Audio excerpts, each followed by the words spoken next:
Shakyamuni, Shakyamuni, Shakyamuni, Shakyamuni, Shakyamuni, Shakyamuni. According to the clear statements found in the scriptures, the previous life of Shakyamuni Buddha was Bodhisattva Prabhupala. Through countless ages of cyclic cultivation, he finally attained the stage of a one-life remaining Bodhisattva, who in the very next life, is destined to become a Buddha. It says in Karunapundarika Sutra, during a past life, Bodhisattva Prabhupala solemnly vowed 500 great aspirations before the Buddha Dipankara, words of immense weight and profound significance. Here is the essence of the vow. As for the aspirations I now make, should there be, in future ages, any sentient beings who commit various unwholesome deeds and fall into the hell, hungry ghost, or animal realms to suffer manifold torments, then in that very age I shall attain Anuttara Samyak Sambodhi.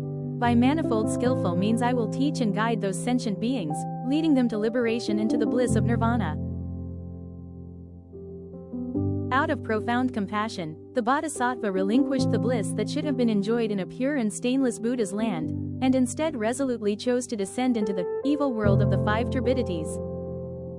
This Saha world, the very realm that countless other bodhisattvas had no wish to enter, in order to liberate the most difficult to transform and the hardest to subdue among sentient beings. The Buddha's Past Deeds Sutra had recorded in detail the sacred scene of the prince's descent into the world.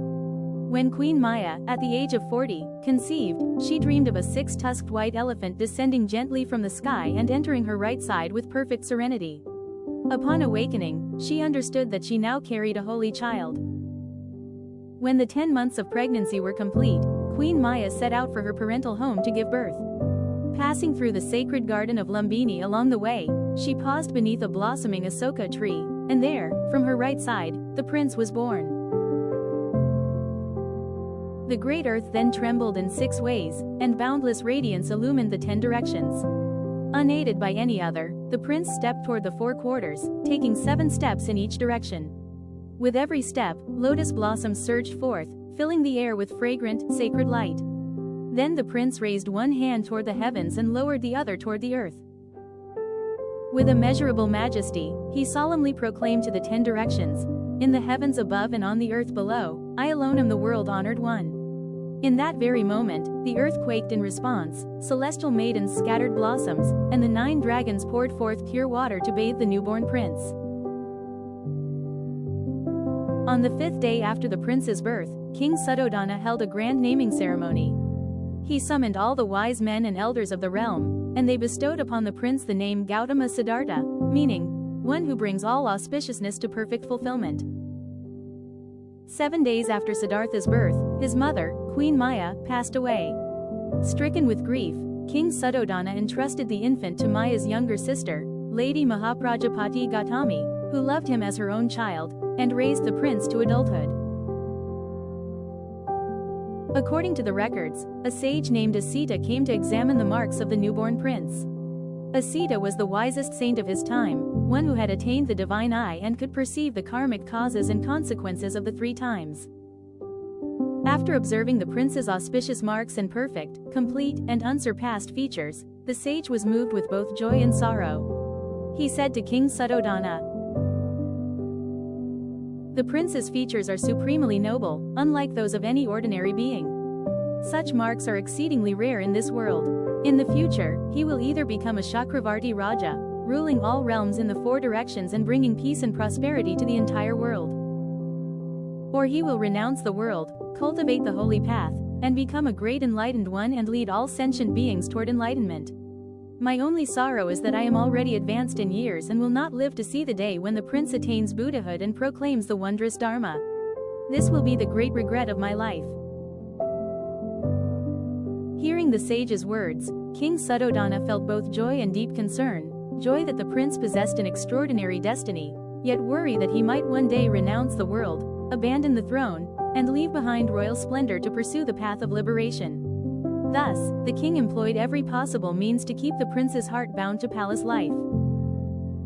He built for him 3 magnificent palaces and filled them with countless youthful and beautiful attendants, forbidding the old, the sick, and the afflicted from ever approaching. He wished the prince to live in utmost luxury and comfort, shielded completely from all the suffering and harshness of the world. Yet Siddhartha was by nature gentle and deeply compassionate, possessing a keen sensitivity to the suffering of the world. On one occasion, when the prince accompanied his father to observe the royal plowing festival, he saw farmers laboring under the scorching sun. A stark contrast to the sheltered ease of palace life. What moved the prince even more deeply was witnessing an eagle seize a snake. The snake writhed and cried out in agony beneath the eagle's sharp talons, yet the eagle flew off satisfied after feeding. This scene gave the prince his first profound experience of the suffering that arises from beings preying upon one another, and it was also the first time he began to contemplate the karmic causes of birth, aging, sickness, and death within the cycle of rebirth. In that moment, Siddhartha entered deeply into the state of the 4 dhyanas. Within that meditative absorption, he experienced for the first time a profound sense of serenity and inner peace. Siddhartha was exceptionally intelligent from an early age and received the most comprehensive education available at the time. From the age of 7, he studied the 5 sciences and the 4 Vedas, and beginning at 12, he trained in martial arts. At 16, he had already mastered all the branches of learning known in ancient India and possessed a strong, vigorous physique with a commanding presence.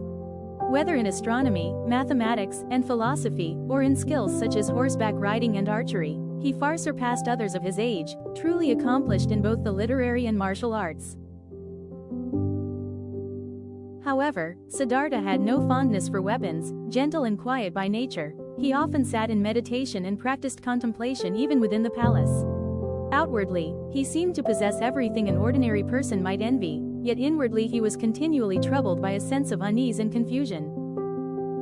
Later, Siddhartha repeatedly asked King Suddhodana for permission to leave the city and go out for excursions.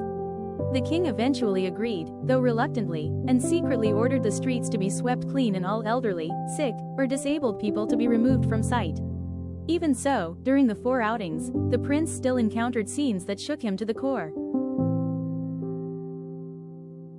From the first 3 excursions, he witnessed the helplessness, misery, and suffering people endure in old age, sickness, and death. This made him finally understand that regardless of one's status, wealth or poverty, or worldly power, no one can escape the suffering imposed by the bondage of samsara. On his 4th outing, the prince encountered a wandering ascetic who told him that leaving home to pursue the path of cultivation was the way to overcome the 4 great sufferings of birth, aging, sickness, and death. Hearing these words, the thought of renouncing worldly life and seeking the path of liberation began to grow ever stronger in his mind. To keep the prince from pursuing the path of renunciation and to ensure he would peacefully inherit the throne and remain with his family, King Suddhodana arranged for Siddhartha to marry the beautiful, gentle, and virtuous Princess Yasodhara. The king hoped that the bonds of worldly affection and the warmth of family life would hold the prince fast. Fortunately, after the prince and Princess Yasodhara were married, they lived in harmony and deep affection. In time, they had a son, Rahula. The radiant couple was beloved by the people, and they enjoyed what the world would regard as a complete and happy life. Even after his marriage, the prince continued to uphold his daily practice of seated meditation, quiet cultivation, and kept the habit of a true sage. To those around him, he already possessed the most complete blessings and splendor the world could offer, and should, by all appearances, have been perfectly content. Yet deep within the prince's heart there lingered always a quiet, unspoken sense of confusion and unrest. He could not shake the feeling that this life of silks and splendor, this lavish abundance before his eyes, was not the true destination his spirit longed for. At the stroke of midnight, when all creation lay in utter stillness, the palace had shed the clamor and splendor of the day. Only a faint wash of moonlight filtered through the carved lattice windows, falling across the brocade-covered floor and casting mottled patterns of light and shadow. Prince Siddhartha slowly emerged from his deep contemplation and saw that the palace maidens, overcome by exhaustion, had fallen asleep around him. Their makeup was smudged, one was drooling, another grinding her teeth, one lay with her mouth wide open, and another muttered incoherently in her dreams. When they strove to please, they were indeed radiant, graceful in countless ways. Yet now, lying sprawled across the dim hall of night, they resemble lifeless shells, their vitality utterly gone. All those carefully painted charms, those deliberately fashioned beauties, collapse in this unguarded instant, dissolving into fragile bubbles of illusion, revealing, in utter silence, the hollowness of worldly adornments. In that moment, the prince came to a profound realization. All the beauties of this world are but dreams and fleeting illusions, vanishing in an instant, offering no true refuge. He grew ever more disheartened at the thought of continuing to drift through a life shrouded in confusion. He understood ever more clearly that if he did not set forth on the path of seeking the way, this life would wither into desolation. And so, on the night of the 8th day of the 2nd month, at the age of 29, Siddhartha quietly took leave of his sleeping wife, child, and his father the king.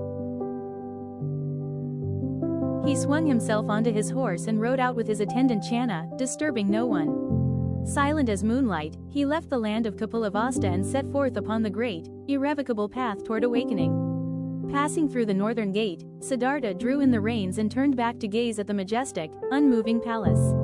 In the stillness of his heart, he made a vast vow. If I cannot attain perfect enlightenment and lead all beings across the ocean of birth and death, I shall never return to Kapilavastu.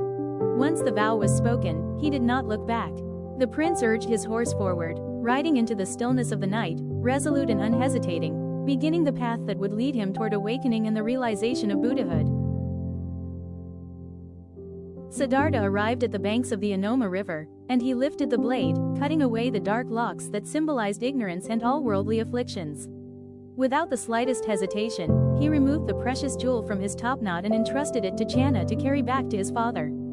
He then unfastened the jeweled ornaments from his body and offered them to his loving aunt, Mahaprajapati. He then removed his embroidered, regal garments and left them behind as a keepsake for Yasodhara. When he donned the saffron robe offered by Brahma himself, the prince's life turned a new chapter, from heir to a royal throne to a seeker of the way.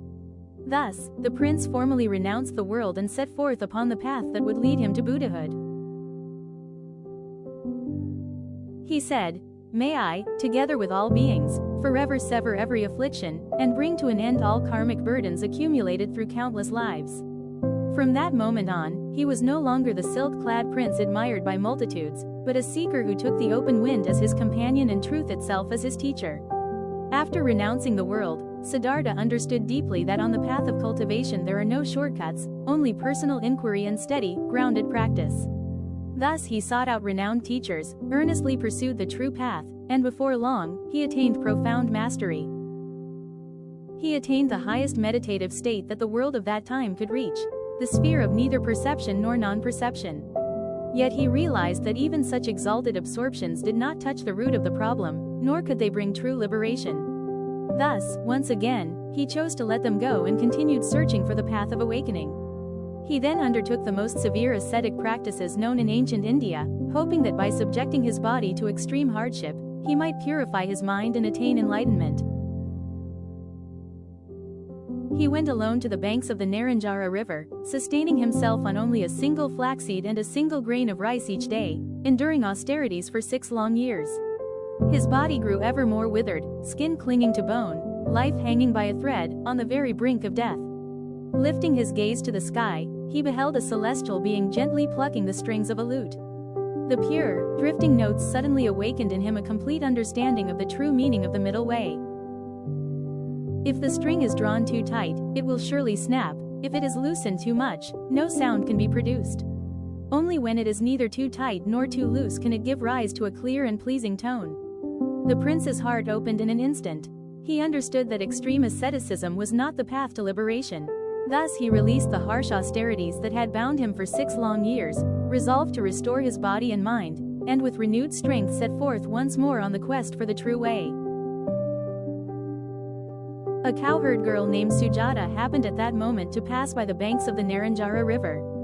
She offered, with utmost reverence, a bowl of warm, fragrant milk rice she had prepared with her own hands to Siddhartha. Siddhartha accepted her offering and entered the river to bathe and cleanse his body. He then drank the milk rice, and his strength and clarity of mind returned little by little, reviving like tender shoots in spring. After finishing the offering, he lifted the alms bowl with both hands and set it gently upon the river's surface. His gaze was calm and unwavering, as he made a solemn vow. If I am truly to attain Anattara Samyak Sambodhi, may this bowl float upstream. If one am not to attain it, then let it drift with the current. No sooner had these words been spoken than gentle ripples formed upon the surface of the river. The alms bowl did not drift downstream. Instead, as if upheld by an unseen power, it floated slowly and steadily against the flow of the water. The unfathomable river of all beings bore witness, in that very moment, to the depth of his vow. Heaven and earth remained silent, yet through this quiet miracle they answered Siddhartha's vast and unshakable resolve to one day become a Buddha.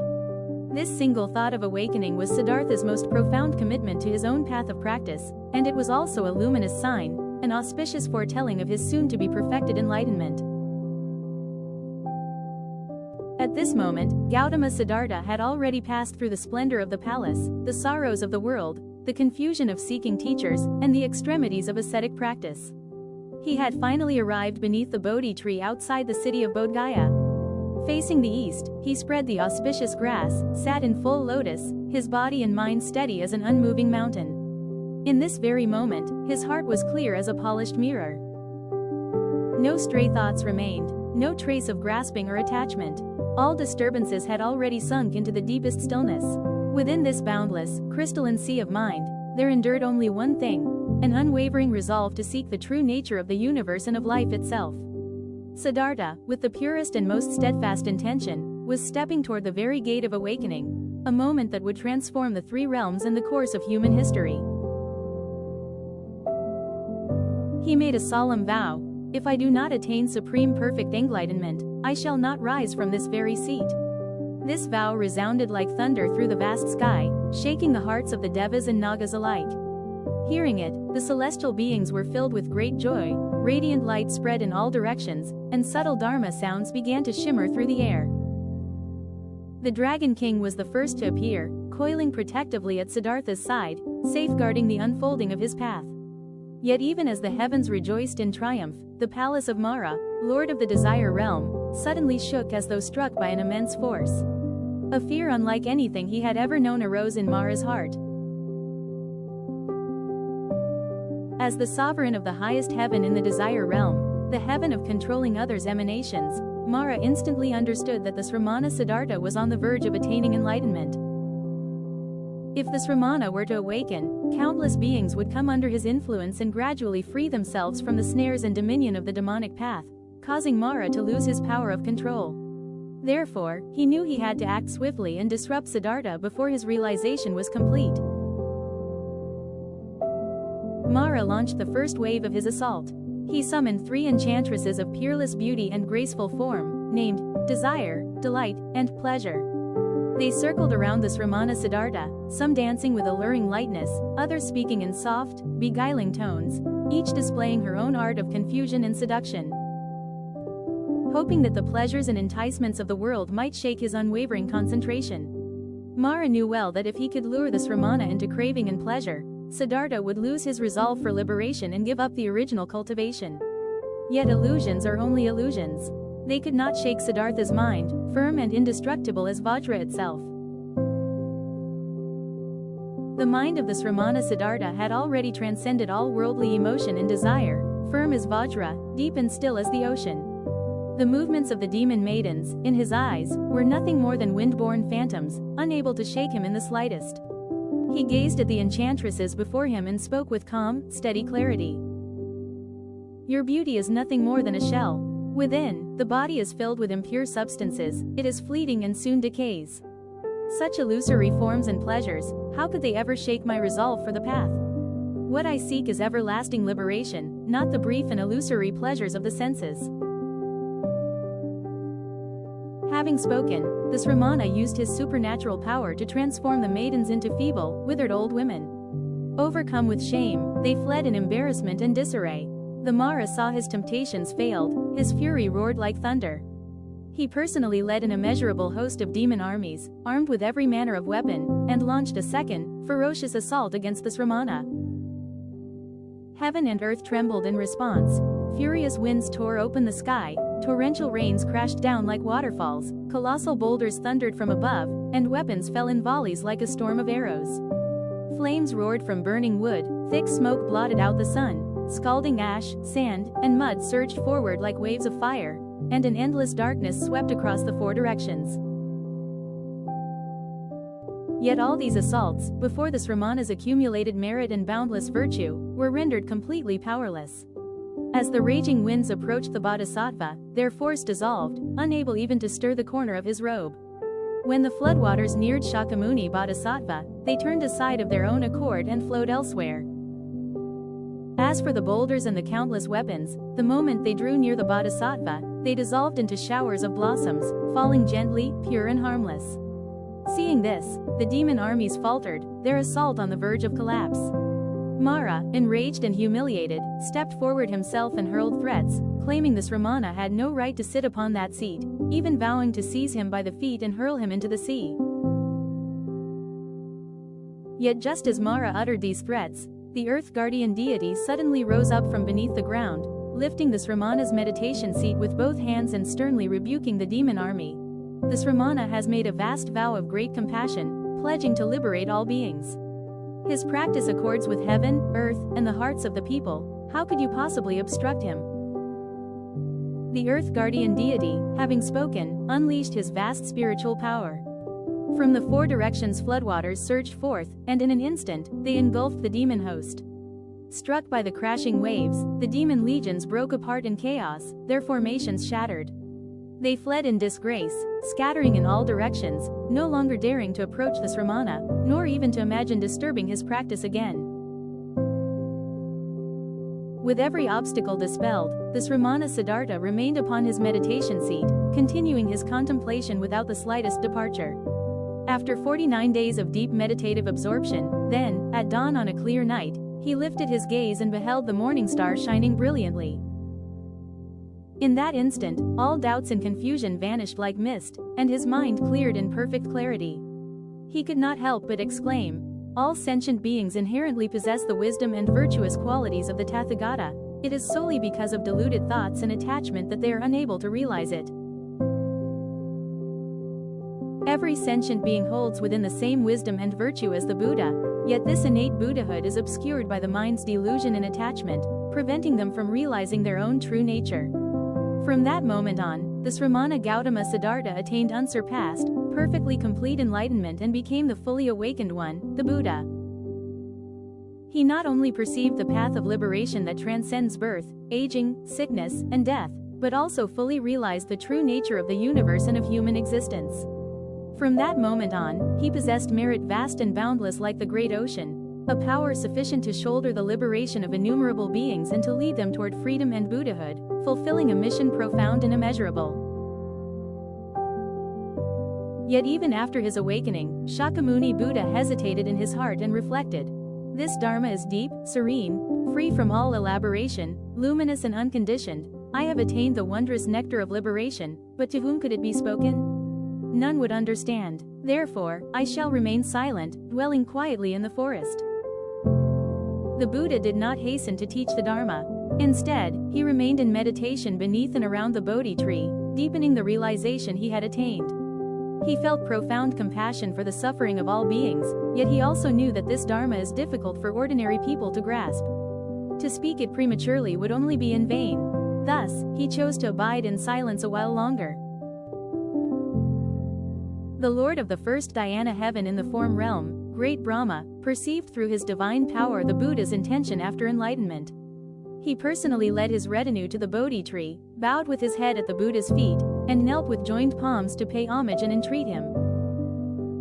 World-honored one, you have attained perfect and complete awakening, fully realizing the true nature of all phenomena in the universe. You possess the wisdom and power to liberate all beings. We earnestly implore you to teach the Dharma for the sake of the world, that beings may be freed from suffering and attain liberation. At this moment, the Buddha's countenance was majestic and serene, filled with boundless compassion. From his very being radiated limitless wisdom and light. His awakening was not merely the perfect fulfillment of his own long cultivation, it was the supreme blessing of all beings in the world. A radiant lamp of Dharma that shatters the darkness of ignorance, now kindled in the Saha world, to shine on without end. In accordance with the earnest request of Brahma and the assembled Devas, the Buddha gave rise to great compassion. He resolved no longer to abide alone in the peace of liberation. At last, he resolved to proclaim the true Dharma to the world. Thus began his more than 40 years of wandering and teaching, guiding countless beings toward liberation and enlightenment with boundless compassion and unfathomable wisdom. After attaining enlightenment, the Buddha first traveled to the deer park at Sarnath, the place where the 5 former bhikshus, having misunderstood his abandonment of extreme asceticism, had departed in disappointment and taken up residence. The Buddha found them there and taught them the 4 noble truths: suffering, its origin, its cessation, and the path, as well as the noble Eightfold Path, guiding them to realization and making them the first arhats. This event is known in Buddhist history as the first turning of the wheel of Dharma. It marks the formal beginning of the Buddha's teaching career and the opening of the millennia-long transmission of the Dharma. For more than 40 years thereafter, the Buddha led his disciples on continuous journeys of teaching throughout the many kingdoms of ancient India. Whether in bustling cities or remote villages, they went on alms rounds, often dwelling in forests and mountains, cultivating the path and serving as living examples for the people. The Buddha emphasized above all the equality of all beings, regardless of wealth or poverty, high or low caste, man or woman, elder or child. He treated everyone with the same impartial compassion, teaching according to their capacities. He once transformed a murderous bandit, leading him to lay down his blade and turn his life around. He once guided a prince ensnared by sensual desire, helping him see the emptiness of worldly beauty and enter the path of cultivation. He once supported a poor and humble beggar, helping him break free from hardship and self-abasement, and regain the dignity and worth of his life. After several years had passed since his enlightenment, the Buddha, responding to the earnest and repeated invitations sent by his father, King Suddhodana, set out with his disciples on their alms-round journey. After 2 months of steady travel, they finally arrived on the streets of Kapilavastu. Relying on the pride of being born of the great solar lineage, a noble descendant of the Kshatriyas, King Suddhodana regarded his status as supremely exalted. Seeing his former prince now going from house to house with an alms bowl, he could not help but feel a deep sense of shame and bewilderment. The Buddha stood calmly in the street, and with a voice both gentle and unwavering, he spoke to his father. "Great king, this is not the custom of the royal clan. It is the tradition of my Buddha family. All Buddhas live by alms." And he further instructed King Suddhodana, "Those who beg with right mindfulness and act in accordance with the Dharma, such people walk in wholesome conduct, and thereby attain happiness." Upon hearing this verse, King Suddhodana immediately entered the path and realized the first fruit. After receiving the royal offerings of fine food, the Buddha once again gave instruction. In that very moment, the king realized the second noble fruit, and Queen Mahaprajapati also attained the first fruit. During the Buddha's first return to the palace, he also met again with his former wife, Yasodhara. He gently guided her to release her attachment to worldly affection, and in time she too took refuge and entered the path of cultivation. At that time Rahula, the Buddha's son, was 7 years old. Seeing his father's compassion and wisdom, he felt deep admiration and followed him everywhere. Later, the Buddha ordained Rahula and entrusted him to the great disciple Sariputra as his teacher. In the end, through diligent cultivation, Rahula attained arhatship and realized liberation. During the Buddha's years of teaching and traveling, his father, King Suddhodana, fell gravely ill and lay bedridden, longing to see his loved ones one last time. When the Buddha heard the news, he returned to the palace accompanied by Nanda, Ananda, and Rahula, thus fulfilling his second visit home. When the ailing King Suddhodana, lying on his sickbed, saw his ordained relatives arrive, his heart was filled with great joy. As the Buddha took his hand and expounded the wisdom of the Dharma, the king released his attachment to life and death, found peace within, and passed away serenely. The Buddha personally bowed to lift his father's coffin, holding a censer in his hand as he guided the funeral procession. He himself presided over the cremation rites and took part in gathering the relics and in the building of the stupa for veneration. With the utmost sincerity and filial devotion, the Buddha oversaw and personally participated in every essential aspect of the funeral. manifesting the supreme example of a Buddha, son's perfect filial piety, where compassion and wisdom move in complete harmony. According to the scriptures, out of deep gratitude for Queen Maya's gift of giving him birth, the Buddha ascended to the Trayastrimsa heaven during the 3-month summer retreat to teach his mother. There he expounded profound doctrines such as the Abhidhamma to her and to the assembly of celestial beings. Not only did he liberate his mother, but countless devas also attained deliverance. Because the disciples missed the Buddha deeply, they asked Venerable Mahamoggalyayana, foremost in miraculous powers, to ascend to the Trayastrimsa heaven and respectfully invite the Buddha to return. In response to their request, the Buddha agreed and descended back into the human world 7 days later. When the Buddha descended from the Trayastrimsa heaven back into the human world, Sakra and Mahabrahma personally escorted him, laying out a celestial staircase fashioned of gold, silver, and crystal. The heavenly beings lined both sides in reverent farewell, scattering flowers and offering from the sky. The Buddha spent more than 40 years teaching the Dharma throughout his life, his footsteps reaching across both banks of the Ganges River, guiding countless beings to liberation. When he reached the age of 80, the Buddha received what would be his final offering in the city of Pava, quietly closing the chapter of his lifelong majestic journey of teaching. The Buddha, sitting under the twin sala trees, gave his final teaching to the assembled community. At that moment, the disciples were overcome with grief. They bowed in tears, imploring the Buddha not to enter nirvana, begging him to remain in the world to continue guiding all beings. Seeing his disciples' sorrow so profound, the Buddha, with boundless compassion, offered them words of comfort and instruction. Beings differ in their conditions and in the karmic forces that shape them. Even a Tathagata must manifest birth, aging, sickness, and death. Though I now display nirvana, the Dharma I have taught will abide in this world forever. My Dharmakaya will continually watch over you with unwavering care. If you uphold the true Dharma and practice with diligence, you will surely attain liberation and become fully enlightened. The Buddha instructed them, take the precepts as your teacher and uphold the discipline. Take the Dharma as your teacher and practice with diligence.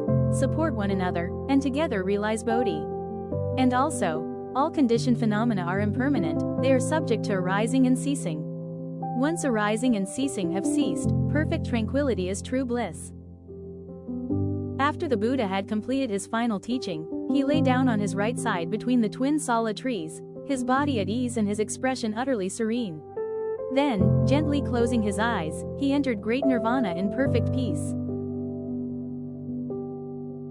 After the Buddha entered great nirvana, his disciples, following the proper rites, cremated his sacred body.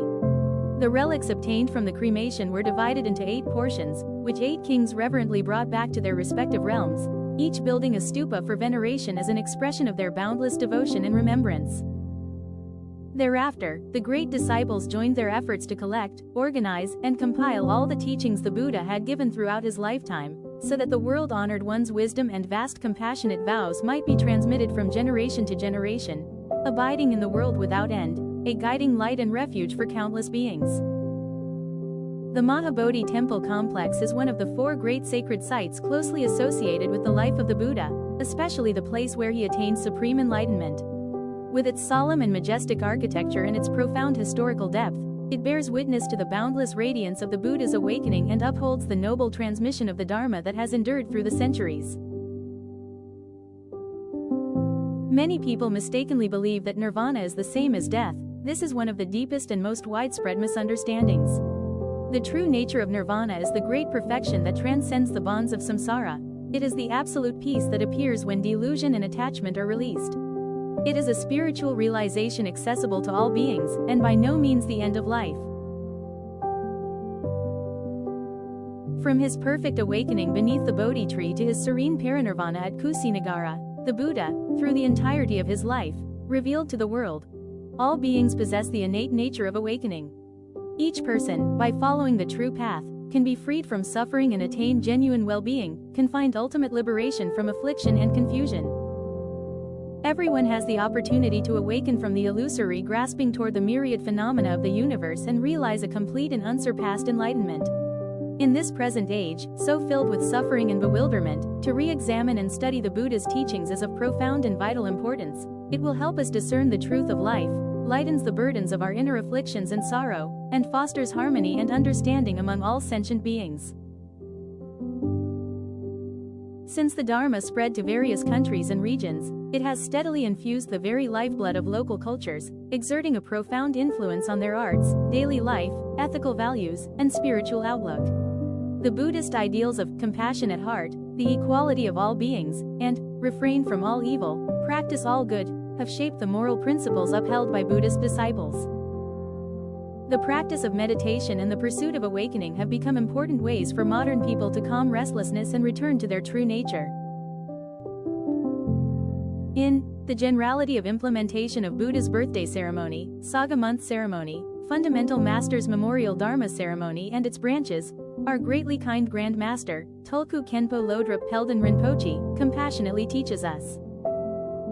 When our world among countless worlds entered the era of the degenerate, the extraordinary fundamental Master Shakyamuni Buddha, with his aspiration to embrace all sentient beings, and came to this world in person to show attained Buddhahood. He lit the bright light of the holy Dharma and guided countless sentient beings on the path to liberation. Finally, he attained nirvana and performed many rare achievements. The supreme compassion and wisdom of fundamental Master Shakyamuni Buddha, as well as the harmless and peaceful path he imparted, form the foundation for all sentient beings, especially as humans on earth, to obtain happiness. It is a commonwealth that cannot be created by even 100,000 wish-fulfilling jewels. Although the Buddha's manifested form has departed from this world, the Tathagata's Dharmakaya remains ever-present, abiding within the Sangha, abiding within the teachings, and abiding within the heart of every person who turns toward goodness and awakening. The life of the Buddha was great, radiant, and supremely exalted. Homage, offerings and refuge to the fundamental Master, the one who has gone beyond, the Tathagata, the worthy offering one, the perfectly enlightened one, Shakyamuni Buddha. Shakyamuni, Shakyamuni, Shakyamuni, Shakyamuni, Shakyamuni, Shakyamuni.